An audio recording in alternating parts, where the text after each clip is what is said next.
Franchement, juste bravo à Konohamaru. Je suis très impressionné et satisfait de la réaction de Konohamaru dans ce chapitre parce que souvenez-vous, dans mon analyse et la revue du chapitre précédent, je vous disais déjà que pour moi, Konohamaru allait dire non, Matsuri, ça va, tu peux m'appeler Konohamaru-chan et tout. Moi, je vous disais déjà que pour moi, ça allait me décevoir. Ça allait me décevoir si Konohamaru restait sur le plan selon lequel il fallait gagner la confiance de Matsuri pour mieux la tuer après. Moi, ça m'aurait clairement déçu parce que ce n'est pas ça la formation de Naruto. Pour le coup là, Konohamaru est clairement en train d'honorer son sensei Naruto parce que je pense que jusqu'à présent Konohamaru reste le seul véritable élève de Naruto et je ne pense pas que Naruto aurait agi ainsi. Donc je suis très content et très satisfait et très impressionné aussi de la réaction de Konohamaru parce que je pense que ça devient un peu caricatural. Comme Konohamaru ces derniers temps est un peu devenu le bouc émissaire de la communauté Naruto, c'est-à-dire à chaque fois que ce mec agit, on trouve toujours à redire par rapport à ses agissements. Je suis persuadé que si Konohamaru avait suivi le plan, beaucoup l'auraient toujours critiqué. Mais là, comme il va à l'encontre du plan et décide de porter ses couronnes, bah tu entends sur les réseaux beaucoup te dire ouais voilà il va gâcher le plan, mais quel con et tout. Franchement, alors d'accord, pour le coup là, je suis tout à fait d'accord pour dire que Konohamaru va à l'encontre du plan, à l'encontre de ce qui était prévu justement pour venir à bout des Shinju humains. Mais franchement, je suis très satisfait de sa réaction. Maintenant, comme je vous l'ai dit, je pense que c'est devenu un peu caricatural parce que je vais vous demander d'imaginer un truc. Imaginez à la place de Konohamaru, on avait eu Boruto qui réagissait comme ça. Je ne pense pas que vous aurez dit que ouais, Boruto est en train d'aller à l'encontre du plan, il est en train de décevoir et tout. Non, je ne pense pas. Et comme moi je vous l'ai toujours dit, depuis que j'ai créé cette chaîne et depuis que j'ai commencé les analyses et des reviews des chapitres, moi je vous ai toujours dit ceci: je serai toujours honnête envers un personnage. Si un personnage flop, je le dirai clairement, et s'il a des agissements vraiment honorables, je le dirai aussi. Et là pour le coup, je ne peux pas faire l'hypocrite avec Konohamaru. Je suis très satisfait et très impressionné, et le fait que l'auteur m'ait pris à contre-pied comme ça, je suis complètement d'accord parce que oui, j'aime quand les auteurs vont un peu à l'encontre du tout. Maintenant là, il y a du suspense, tu ne sais pas ce qui va se passer. Est-ce que Matsuri va finalement dévorer Konohamaru? Est-ce qu'il y aura quelque chose qui va intervenir pour sauver Konohamaru? Ou en tout cas, est-ce que Matsuri, voilà, elle va se laisser prendre par ses sentiments et ne va pas dévorer Konohamaru? Je pense qu'on est parti sur ça. Ou encore, est-ce que Konohamaru ne va pas réagir lui-même par une de ses techniques pour réussir à se sortir de là? Là, il y a vraiment du suspense et il y a énormément, comment dire, d'embranchement pour essayer de trouver un dénouement à cette situation. Franchement, je suis très content de la réaction du personnage de Konohamaru. Franchement, c'est assez risible de se rendre compte à quel point, peu importe la réaction que Konohamaru aurait pu avoir par rapport à cette situation, la communauté l'aurait forcément mal pris. Parce que ici, on se retrouve face à une situation où tu as une Matsuri qui normalement devrait être beaucoup, mais vraiment beaucoup plus puissante que Konohamaru. Et tu as un Konohamaru qui là est normalement à la merci de Matsuri. Et tu as un Konohamaru qui prend quand même le risque de ne pas laisser Matsuri l'appeler mon petit Konohamaru, c'est-à-dire il est ferme, il protège et il préserve la relation qu'il avait avec Moegi. Je pense que la seule réaction positive que la communauté aurait pu développer vis-à-vis de Konohamaru par rapport à cette situation, c'est que Konohamaru développe une puissance qui surpasse celle de Matsuri. Et je pense que même là encore, la communauté ne l'aurait toujours pas bien pris parce que la communauté aurait certainement dit mais waouh! Comment Konohamaru fait-il pour déployer une puissance qui surclasse celle de Matsuri qui, elle, a vaincu à la fois un Kazekage et ses élèves? Mais non, Boruto est incohérent de fou, c'est incohérent de... Les gars, on se connaît. Les gars, on se connaît, vous et moi. Peu importe ce que Konohamaru aurait pu faire dans cette situation, vous aurez toujours trouvé quelque chose à redire. Franchement, les gars, vous et moi, on se connaît. Vous avez toujours un truc à dire. C'est un peu comme avec les fans de Dragon Ball Daima, enfin, les pseudo-fans de Dragon Ball Daima. D'ailleurs, tiens, en parlant de Dragon Ball Daima, je ferai peut-être une analyse et revue des épisodes 19 et 20, enfin, s'ils sont aussi bons que l'a été l'épisode 18, je ferai peut-être des analyses et des reviews par rapport à ces deux épisodes parce qu'il y a des gens qu'il faudrait que je recadre quand même concernant l'œuvre Dragon Ball Daima. Mais bref, pour en revenir sur Boruto, bah, je disais que Konohamaru, moi personnellement, il m'a particulièrement impressionné et je suis très satisfait de sa réaction dans ce chapitre parce que là pour le coup, il a porté ses couronnes et malgré qu'il porte ses couronnes, ça dérange les gens. Alors on pourrait se poser la question, quel est l'avenir par rapport à Konohamaru vis-à-vis de cette situation? C'est ça la question. Est-ce qu'il a réellement la puissance pour assumer sa réaction par rapport à Matsuri? C'est ça la question qui a à se poser. Mais là, on reste sur ce qu'il y a dans ce chapitre. On va voir la suite plus tard. Pour le coup, là, Konohamaru, à mon avis, a quand même été grotesque et ça, il faudrait quand même le souligner. Mais sinon, on peut aussi souligner les sentiments de Matsuri envers Konohamaru, c'est-à-dire genre là, Matsuri elle est littéralement en train de faire une scène de jalousie à Konohamaru. Elle dit, ouais, mais c'est qui cette autre fille que tu vois? Là, tu vois une autre fille et moi, quoi, je vais te tuer, voilà, tu m'as trompé. Ouais. Ikemoto. Bref, je voulais commencer cette vidéo en vous parlant du personnage de Konohamaru et j'en ai tellement dit au point où je me suis dispersé et je ne vous ai même pas adressé mes salutations. Bonjour à toutes et à tous, j'espère que vous allez bien, que tout se passe pour le mieux pour vous. Bienvenue sur la chaîne, je suis Animarium. Aujourd'hui on se retrouve pour une nouvelle vidéo sur l'univers de Boruto Double Vortex. Et aujourd'hui on se retrouve pour l'analyse et la revue du chapitre 19 qui se nomme Mon petit Konohamaru. Alors le chapitre 19 de Boruto Double Vortex commence où les 18 s'étaient arrêtés, étant donné qu'il commence avec un flashback entre les ninjas du village de Suna, étant donné qu'on retrouve directement Araya et Shinki qui sont en train de discuter. Bon, tu as un Shinki qui va donner la méthode à Araya pour pouvoir contrôler la limaille de fer pour à peu près équilibrer leur niveau. Bon, Shinki dira que s'il fait ça pour Araya, c'est dans le but de protéger son père, le Kazekage. Araya dira ainsi à Shinki, tu n'as que le nom de ton père, le Kazekage, dans la bouche. Ce à quoi Shinki va répondre en disant, c'est normal, quel mal y a-t-il à ça? Araya va poursuivre en disant, pense aussi un peu à Yodo. Alors on ne sait pas exactement à quoi voulait faire allusion Araya lorsqu'il disait, pense aussi un peu à Yodo. Peut-être que Araya a compris que quelque part Yodo avait des sentiments pour Shinki, mais voilà, moi je suis sûr que Yodo a des sentiments pour Shinki au vu de la façon dont Yodo se comporte depuis qu'elle a appris que bon, Shinki a été capturé et que Ryu a remplacé Shinki.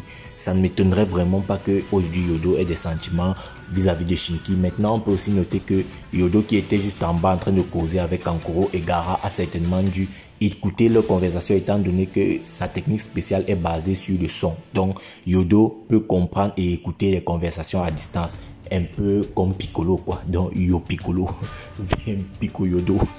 Retour à la réalité, et dans la réalité le combat il a définitivement commencé. On a un Araya qui va utiliser le sabre imprégné du chakra de Shinki pour défaire la limaille de fer que Ryu a imposé sur ses adversaires. Araya va donc utiliser une technique qui se nomme Jitetsu Ryu Fujin. Donc c'est une technique qui est liée à la limaille de fer de Shinki et qui permet de contrôler, comme Shinki l'a dit un peu plus tôt, la limaille de fer. Du coup il va donc libérer Mitsuki de la limaille de fer que Ryu avait mis sur lui et donc Ryu n'aura plus aucun contrôle sur Mitsuki. Araya va s'adresser à Sarada et Mitsuki en leur disant qu'il va s'occuper de la limaille de fer de Ryu et que eux ils devront l'attaquer pour essayer de le vaincre.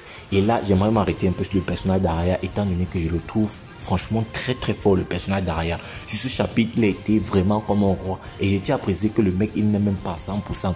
Et autre chose, il est même possible qu'actuellement on n'ait pas le véritable Araya devant nos yeux. Actuellement il est possible que ce soit une marionnette. Pourquoi? Parce que si on se réfère à ce qui s'était passé lors de l'examen de la section des Chunin dans la première partie de Naruto, dans le combat qui opposait Araya à Sarada, tu avais dit un Araya qui avait utilisé cette ruse là en utilisant une marionnette et en la contrôlant à distance qui affrontait donc Sarada. Et là il est possible que actuellement ce soit encore le cas et que Araya soit caché peut-être derrière un rocher ou je ne sais quoi pour contrôler sa marionnette. Et là on a un Araya qui arrive à bien gérer les attaques frontales de limaille de fer de Ryu grâce à son épée imprégnée du chakra de Shinki.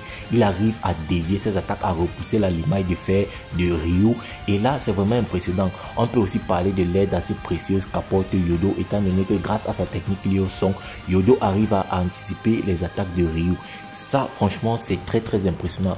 Ce combo Araya Yodo franchement il n'est vraiment pas à négliger étant donné que là ils se battent vraiment comme des rois et j'ai l'impression que Araya et Yodo versus Shinki, moi je donne clairement la victoire à Araya et Yodo. Alors après peut-être que c'est un peu tôt pour se prononcer, mais comme je vous l'ai dit, pour moi Araya il n'est clairement pas à 100% étant donné que déjà on ne sait pas si c'est le réel corps de Araya ou bien si c'est une marionnette. Et en plus de ça on ne sait pas si en 3 ans il n'a pas pu évoluer, surtout que son sensei c'était Kankuro et peut-être qu'aujourd'hui il est capable de contrôler plusieurs autres marionnettes en même temps. C'est pourquoi je vous dis actuellement Araya franchement il m'impressionne de fou. Et tu as aussi Sarada et Mitsuki qui vont se mêler au combat étant donné que Sarada va commencer. Sarada va envoyer une boule de feu suprême sur Ryu. Ryu va contrer en dressant un mur de limaille de fer devant lui. Mitsuki va profiter de cet angle mort pour attaquer Ryu dans son dos et il va envoyer quelques serpents qui vont entraver Ryu. Il va ainsi passer en mode Senjutsu et attaquer Ryu via son mode Senjutsu avec quelques serpents de plus. Et là on a un Ryu qui va complètement s'évaporer dans l'air et il va se cacher dans le sable. Les shinobi vont très vite comprendre que Ryu n'est pas vaincu. Il se cache juste dans le sable pour profiter du bon moment pour attaquer ces derniers. Du coup Yodo va utiliser encore une fois sa technique liée au son pour essayer de détecter la présence de Ryu. Elle va réussir à détecter la présence de ce dernier et va signaler au groupe. Du coup tu as Araya qui va encore une fois faire une masterclass étant donné que grâce à son sable il va réussir à réassembler toutes les particules de limaille de fer et ainsi détecter ou en tout cas débusquer Ryu. Et là c'est encore une fois impressionnant. Mitsuki étant en mode Senjutsu grâce à ses serpents va encore une fois attaquer attaquer Ryu et va lui porter un coup assez violent. Et Sarada va essayer de conclure l'affaire en l'attaquant avec les 1000 oiseaux. Elle va ainsi toucher Ryu avec sa technique des 1000 oiseaux, mais le coup ne sera pas assez profond pour réussir à vaincre ce dernier en un seul coup. Ryu, se sentant acculé, va encore une fois disparaître dans la nature. Et par rapport à ce combat, franchement les gars, moi je vais vous donner mes impressions. Pour moi, Sarada et Araya ne sont absolument pas à 100%. Alors peut-être que Mitsuki est déjà à 100%, tout comme Yodo, mais pour moi, Sarada et Araya ne sont pas encore à 100%, étant donné qu'on sait que Sarada maîtrise, ou en tout cas, Sarada possède, c'est mieux de dire possède, parce qu'on ne sait pas si elle le maîtrise déjà, mais elle possède le Mangekyou Sharingan et elle ne l'a pas encore utilisé une seule fois. Elle a juste utilisé ce Sharingan à 3 Tomoe et c'est ça qui lui a permis d'utiliser la technique des 1000 oiseaux. De l'autre côté, tu as Araya qui se bat avec une épée imprégnée du chakra de Shinki qui contre le pouvoir de la limaille de fer. Encore une fois, on ne sait pas s'il s'agit d'une marionnette ou s'il s'agit réellement du vrai corps de Araya. Et là, ça devient très intéressant de voir que les shinobi ont l'avantage malgré qu'ils ne sont pas à 100% et tu as un Ryu qui se sent acculé. Maintenant, on bascule sur un autre plan étant donné qu'on revient sur la discussion. Je ne sais pas si on peut réellement appeler ça discussion, étant donné qu'on va revenir sur ce qui se passe entre Matsuri et Konohamaru. Konohamaru reste sur sa position et est très ferme. Il ne veut absolument pas que Matsuri l'appelle mon petit Konohamaru. Et là, moi je respecte, là moi j'apprécie ça, mais de fou furieux les gars. Moi je sais pas, après c'est à la préférence de chacun, parce que moi je vois sur les réseaux les gens s'énerver et tout en disant que ouais, Konohamaru est en train de tout gâcher et tout. Franchement les gars, moi je ne sais pas à quel Naruto vous aspirez, à quel Boruto, à quelle œuvre vous aspirez, mais pour moi voir un Konohamaru qui porte ses couronnes et plutôt, parce que les gars, dites-vous un truc, imaginez-vous une seule seconde que Moegi réussit à être sauvée et lorsqu'elle revient complètement à elle, elle apprend que Konohamaru l'a sauvée grâce au stratagème élaboré par Shikamaru, ce stratagème qui veut que Konohamaru profite des sentiments de Matsuri pour mieux la berner et réussir à la vaincre.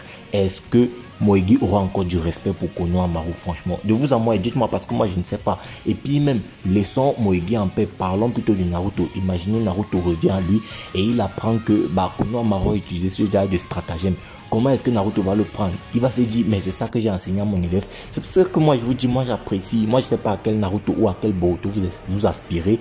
Mais franchement, ce n'est vraiment pas mon style en fait de combat. Et c'est pourquoi je suis tout à fait d'accord, j'apprécie et je respecte même la réaction de Konohamaru dans ce chapitre. Alors, est-ce que Konohamaru a la puissance nécessaire derrière pour réussir à assumer ses actes? Ça, c'est une autre question. Mais là, pour le coup, je suis très content de Konohamaru. Du coup, tu as une Ada qui est donc en train de regarder ça du point de vue de son Senrigan.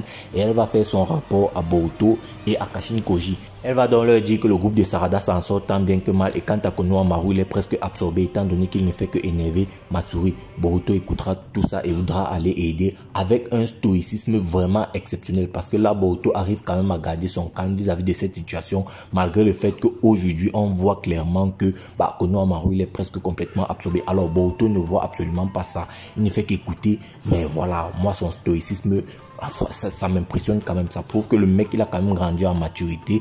Et tu as un Kashin Koji qui va sentir que Boruto veut aller les aider et il va réussir à stopper et à empêcher Boruto d'intervenir via ses paroles, via ses propos et tout, étant donné qu'il a le dipo. Voilà, il a vu ce qui va se passer et tout. Bon, peut-être qu'il n'a pas tout expliqué ce qui va se passer par rapport à cette situation là, par rapport à cette situation précise à Boruto. Mais voilà, tu as un Kashin Koji qui reste quand même toujours lui aussi assez stoïque. Et aussi, bon, moi je me dis que s'il reste aussi stoïque, Kashin Koji, c'est peut-être parce que tout se passe actuellement comme prévu. Et là, comme moi je vous l'ai dit, pour moi, que ce soit Sarada et Araya, les deux personnages ne sont clairement pas encore à 100% et c'est peut-être pour ça que potentiellement, voilà, Kashin Koji n'est pas inquiet. Cependant, Ada va aussi ajouter que le groupe de Sarada, malgré qu'ils ont plus ou moins l'avantage, personne d'entre eux ne peut bouger étant donné qu'ils sont tous actuellement très utiles dans le combat et donc ils ne peuvent pas aller aider Konohamaru de l'autre côté. Maintenant, on va faire une coupure sur ce qui se passe avec les autres Shinju humains, étant donné qu'on a un Jura qui est en train de se pencher sur le sujet le plus important, c'est la thématique plus ou moins la plus importante actuellement dans l'univers de Boruto Double Vortex, étant donné qu'il se penche sur la thématique de l'amour et il essaie de comprendre un peu les tenants et aboutissants de l'amour. Il comprend que l'amour est une faiblesse et que l'amour est un peu insaisissable et tout. C'est un concept assez compliqué à comprendre. Il va essayer d'expliquer ça aux autres Shinju humains que sont Hidari et Mamoshi, qui eux ne seront pas visiblement très intéressés par ça. Cependant, Jura va quand même leur dire que ça ne concerne pas que les humains et que ça peut aussi les toucher et qu'ils doivent surpasser ce sentiment qu'est l'amour. Et justement, en parlant de surpasser ce sentiment qu'est l'amour, on va faire directement une coupure sur Matsuri qui, elle, veut définitivement surpasser ce sentiment d'amour en laissant parler son instinct. Et l'instinct de Matsuri veut que Matsuri dévore Konohamaru, car ne l'oubliez pas, la cible de Matsuri, c'est bel et bien Konohamaru. Et donc, en dévorant Konohamaru, Matsuri sera plus ou moins complète. C'est pourquoi elle va dire Konohamaru, laisse-toi te faire dévorer, je vais te dévorer, je souffre trop. Du coup, on ne va plus faire qu'un, comme ça mes souffrances vont complètement disparaître. Et là, on a encore une fois une coupure sur la scène du combat entre le groupe de Sarada et Ryu, étant donné que Ryu qui avait encore une fois disparu. Et là, tu as une Yodo qui va encore une fois utiliser sa technique du son pour essayer de détecter la présence de Ryu.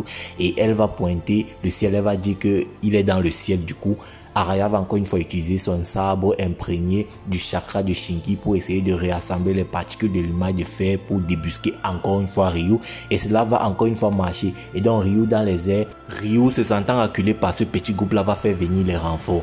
Il va appeler les billes liées à Jubi. Vous savez, ces clones de Jubi là qui n'ont pas réellement de conscience. Les clones de Jubi qui sont nés de la mauvaise manipulation de Kotsu Jubi là. Bref, vous savez de quoi je parle. Puis des airs, il va donc envoyer ces clones de Jubi là sur ce petit groupe là. Mitsuki va directement réagir en leur envoyant des serpents. Sarada, elle aussi, elle va y mettre du sien, étant donné qu'elle va utiliser la technique du Osenkano Jutsu, c'est-à-dire la balsamine. Ça ne va absolument pas suffire, étant donné qu'ils sont trop nombreux. Du coup, c'est ce petit groupe de ninjas qui sont actuellement acculés. Et il y en a même un parmi eux qui va mordre Yodo. Et là, Araya va complètement perdre son sang-froid. Du coup, il va essayer d'aller aider Yodo. Il va donc utiliser son sabre et il va essayer de découper l'un d'entre eux. Puis son sabre sera bloqué. Ryu va directement profiter de la situation en envoyant le sabre d'Araya dans la dimension des Shinju humains, étant donné que c'est ce sabre là qui mettait vraiment en mal le personnage de Ryu. Et donc là, tu as un Ryu qui a priori devrait reprendre l'avantage, étant donné que Araya n'a plus son sabre qui réussissait à contrer la limaille de fer de Ryu. Et là, les choses deviennent intéressantes et le chapitre va se conclure sur un Konohamaru qui refuse toujours d'accepter que Matsuri l'appelle mon petit Konohamaru, et là, il se fait progressivement absorber. Les amis, la vidéo est arrivée à son terme. J'espère qu'elle vous aura plu. N'hésitez pas à me dire ce que vous en pensez en commentaire. Check la vidéo à l'écran, like si elle t'a plu, partage. Et puis nous, on va se dire ciao pour une prochaine vidéo. Portez-vous bien sur Animarium. Et surtout, merci d'être arrivé jusqu'ici. Peace les bros. After.